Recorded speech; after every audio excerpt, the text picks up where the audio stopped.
Fala galera, aqui é o Paulo Aragão falando, sejam todos bem-vindos ao Giro Bitcoin, esse podcast diário que vai te informar no menor tempo possível sobre as últimas notícias que agitaram o mercado cripto mundial. Para começar o episódio de hoje, quarta-feira, dia 17 de setembro de 2025, cada unidade do Bitcoin está custando aproximadamente $115.700, com uma pequena alta nas últimas 24 horas de 0,4%. Vale ressaltar que na madrugada do último dia 16, o BTC ele chegou a romper novamente a marca dos 116 mil, mas acabou tendo uma leve correção e agora está operando em $115.700. Alta tem sido vista pelas principais criptomoedas do mercado. O Ether, segundo o maior criptoativo, está com uma alta de 1% ao longo do último dia, com cada unidade nesse instante em aproximadamente $4.500. A BNB é uma que chama muito a nossa atenção, está com uma alta de 2,4% ao longo das últimas 24 horas, nesse instante, $950 cada unidade, mas também renovou entre o dia de ontem e o dia de hoje o seu topo histórico, a sua all-time high. Cada unidade da BNB chegou a atingir a marca de $960. Parece que, de fato, o caminho para a BNB atingir $1.000 é pequeno. Parece ser uma questão de tempo para a BNB conseguir romper essa marca dos 3 dígitos. Vale ressaltar que a disputa outrora ali da quinta posição do market cap entre a BNB e a Solana, parece que a BNB ganhou um fôlego extra e está conseguindo abrir uma distância em relação à Solana. Nesse momento, a capitalização de mercado da BNB está em $132 bilhões, enquanto da Solana está em 127 bi.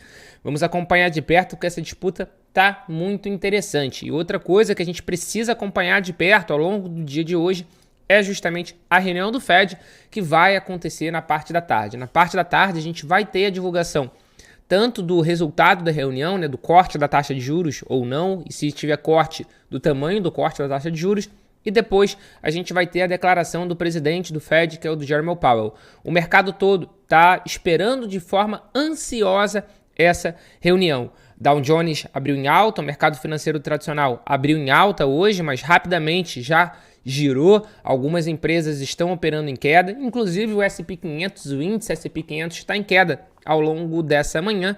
O mercado americano está aberto há aproximadamente uma hora e meia, e ele está operando em queda, o S&P 500 de 0,1% aproximadamente, a Nasdaq 100 operando em queda de 0,4%, a Dow Jones operando em alta de 0,65%. Então, a gente vê muita volatilidade atingindo o mercado financeiro tradicional e eu, sinceramente, também esperava mais volatilidade do mercado cripto. Eu até continuo esperando porque pode ser que já tenha acontecido uma precificação prévia. É claro que quando há um corte da taxa de juros, o capital que está alocado numa renda fixa acaba buscando outros investimentos onde o percentual de retorno é potencialmente maior. Então isso vai trazer dinheiro para o mercado cripto. Mas eu particularmente espero volatilidade, porque existem alguns fatores do mercado cripto que me assustaram um pouquinho ao longo dos últimos dias, como por exemplo a quantidade de baleias vendendo Bitcoin, das grandes baleias acima de 1.000 BTC. Mas de qualquer forma, isso pode ser só uma realização de lucro, afinal de contas o Bitcoin está bastante consolidado ali em cima dessa faixa de $110 mil, então não necessariamente significa que a gente vai ter uma queda. Por isso que eu espero volatilidade, não necessariamente queda. Mas esse corte da taxa de juros é, sem sombra de dúvida, um fator macroeconômico que auxilia muito na valorização do mercado cripto no médio e longo prazo. Esse corte, que nem eu falei, já está quase que precificado pelo mercado. Se a gente olhar na Polymarket, a gente vai ver que 90% das pessoas acreditam que a gente vai ter um corte de 25 pontos base e de 7,6% acreditam que a gente vai ter um corte de 50%. Ou seja, se a gente somar, a gente vai ter quase 98% de chance de um corte na taxa de juros dos Estados Unidos. E isso é algo que, de novo, que nem eu falei, favorece muito o mercado cripto e favorece muito o mercado financeiro de renda variável. Tanto é que a gente vê que setembro costuma ser um mês negativo para o Bitcoin. Mas esse setembro em específico está sendo um mês positivo por causa de todas essas conjunturas macroeconômicas que dessa vez estão resultando para o bem do Bitcoin. Essa sazonalidade de divulgação de resultado do S&P 500 e tudo mais, geralmente acaba sendo maléfico para o mercado, cripto, mas nesse caso, nesse mês, está sendo benéfico. É claro que algumas empresas estão ainda sofrendo um pouco, algumas empresas de cripto, até fazendo uma atualização de uma notícia que a gente deu aqui para vocês no Giro Bitcoin. A Gemini, ela foi listada na Bolsa de Valores americana, na Nasdaq, no último dia 12, na última sexta-feira, durante o dia. E assim que ela foi listada, ela chegou a dar um pump, chegou a ter uma alta significativa. Durante o dia, as ações chegaram a bater $40, mas depois já retroagiram ali para 32, 33. Durante o dia, ela fechou em $33, né, no final do dia 12, e nesse instante já está operando em $25, está com uma queda de 8% nesse instante. Então, é significativa a queda da Gemini, mas é algo extremamente natural. Foi uma IPO, foi uma listagem de papel, uma IPO bem hypada, por sinal, bem divulgada e bem disputada. Então, é claro que teria essa queda também logo na sequência. A gente vai continuar acompanhando isso e vai trazer aqui para você. E isso é bastante curioso, ainda mais se a gente olhar um papel de uma outra corretora que também está listada na Nasdaq e que nesse instante já integra inclusive o S&P 500, que é a Coinbase. A Coinbase também está operando em queda de 1,46%. Então não necessariamente é algo exclusivo da Gemini, mas é claro que essa queda mais acentuada tem relação também com esse grande pump que teve logo depois da IPO. Volatilidade, a gente está vendo no mercado financeiro tradicional, apesar de no mercado cripto a gente está tendo essa alta um pouco mais considerável, mas a gente está percebendo essa volatilidade nos ETFs de criptomoedas do mercado americano. O ETF de Bitcoin Spot, no dia de ontem, a gente teve um inflow, foi uma entrada de 2.543 BTC, um inflow significativo, 7º dia consecutivo de entrada nos ETFs de Bitcoin Spot, mas no ETF de Ether Spot a gente teve a interrupção e a gente não conseguiu ter o 6º dia consecutivo de inflow. A gente teve um outflow no dia de ontem, um outflow relativamente pequeno de 13.645 ETH, que em dólar americano dá cerca de 62 milhões de dólares, mas de qualquer forma um outflow. Então a gente vê essa volatilidade já acontecendo nos ETFs, que acabam sendo um grande termômetro para o mercado cripto, mas a gente precisa acompanhar o que vai acontecer no dia de hoje para tentar inferir como vai ser a reação do mercado. Na minha opinião, a gente vai ter sim esse corte da taxa de juros e o mercado, pelo menos durante um breve instante, vai ter um momento de euforia. Falando em euforia, a gente tem visto uma grande euforia nas empresas que fazem tesouraria de criptomoedas ao redor do mundo.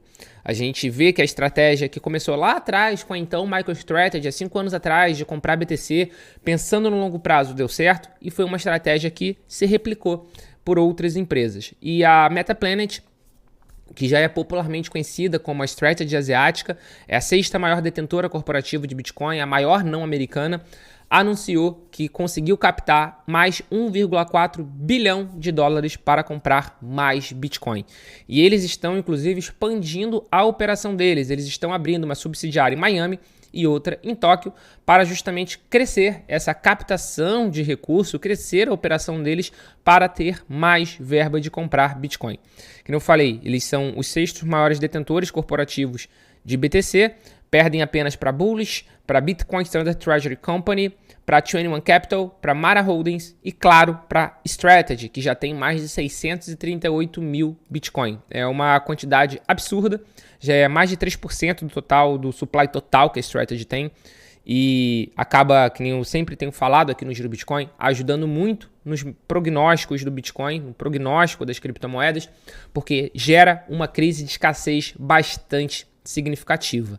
E é um movimento que se espalhou já no mercado cripto. Já tem diversas empresas comprando Bitcoin pensando no longo prazo, já tem diversas empresas comprando ATH pensando no longo prazo, e a gente está vendo esse mesmo movimento surgir com o 6º maior criptoativo do mercado, com a Solana.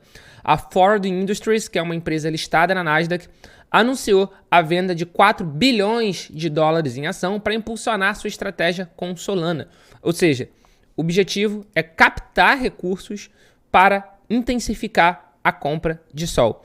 Isso é bastante significativo, é bastante importante para o mercado da Solana, porque a gente vê que a Solana de criptomoeda quase que morta em 2022, quando a FTX quebrou, hoje em dia está se tornando ali uma top 6 do mercado cripto, e se a gente pensar em adoção institucional, já está em top 4, talvez, disputa ali a 3ª posição com a XRP. Mas a nível de tesouraria, na minha opinião, já é uma top 3. A BNB tem crescido bastante também. Só que a BNB, nesse aspecto, está um passo atrás. Claro que tudo pode mudar muito rápido, o mercado cripto é muito dinâmico e se tiver alguma mudança, a gente vai trazer aqui para vocês no Giro Bitcoin. E para fechar o episódio de hoje, uma curiosidade. Para quem não sabe, DEX significa Exchange Descentralizada, enquanto CEX, C-E-X, significa Exchange Centralizada. E se a gente olhar em dezembro de 24, a proporção de transação que acontecia das descentralizadas em relação às descentralizadas era na ordem de 10%. Em junho de 25, essa proporção subiu para 23%. Agora, em setembro, está na casa de 18%, mas, de qualquer forma, em junho de 25 foi para 24%, ou seja, no período de 6 meses, a gente mais do que dobrou a proporção de utilização das exchanges descentralizadas em relação às exchanges centralizadas. Isso é muito legal, são dados do The Block e do DeFi Llama. É uma informação muito bacana, porque mostra pra gente, mais uma vez, o quanto a descentralização de fato está ocorrendo. Não é só comprar Bitcoin como um ativo de investimento.